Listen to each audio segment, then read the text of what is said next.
Books are treasure troves of information which create new worlds for us and bring light to what exists in this world.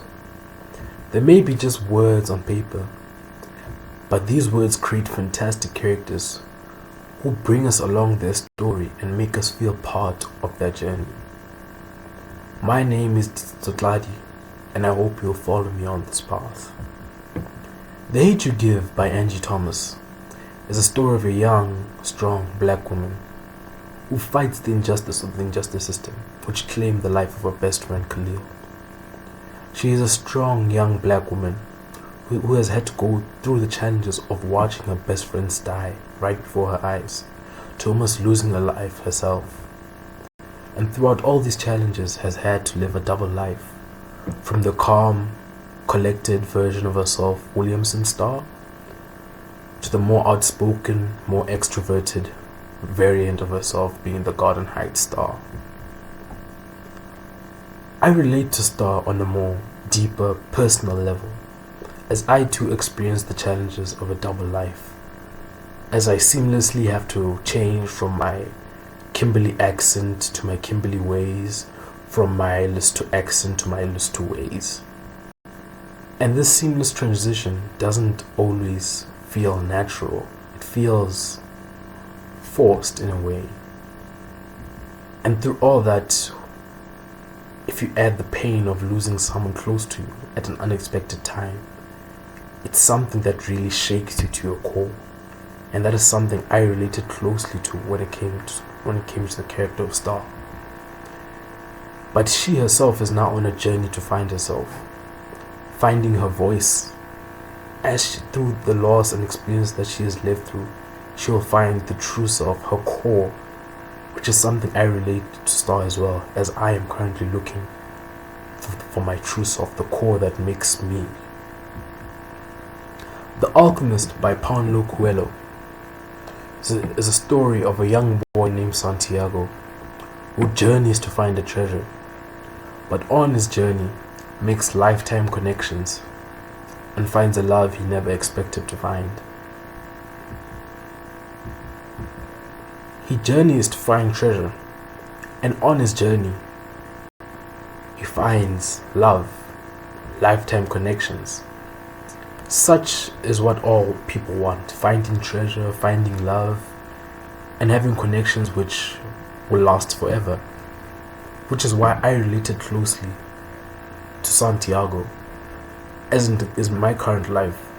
My journey to find my treasure is my journey to find wealth, to create a comfortable life for myself.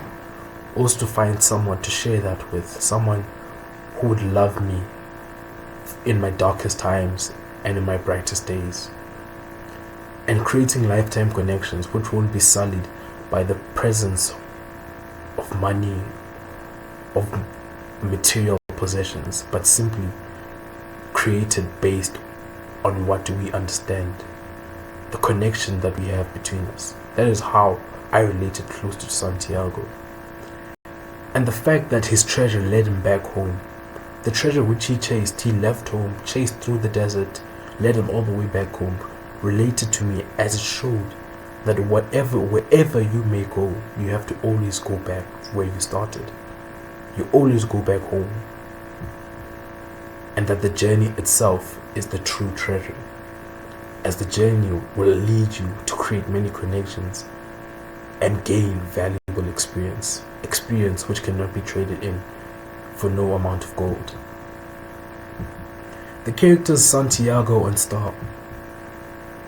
Santiago's yearning for treasure, his forming of lifetime connections, Star's dual identity, and her way to finding her voice are all something that related closely to me, as I myself am in the final stages of my schooling career, ending my high school years, 12 years of my life which have followed a routine, and their paths to finding themselves, finding treasure, finding their voice, something that has relevance in my life, as that is what I am currently going through. They are the manifestations of myself in books created by these authors, Angie Thomas and Paulo Coelho, who created two very different books, two very different characters, but both engaged my curiosity, a curiosity which they were able to fill, to engage. Even a reluctant reader as myself was able to find connections between these two characters, connections which made me feel like I was there as I experienced what they experienced through their eyes. This was what made those characters special to me. Thank you for coming along this far, and I hope you have a wonderful, wonderful day.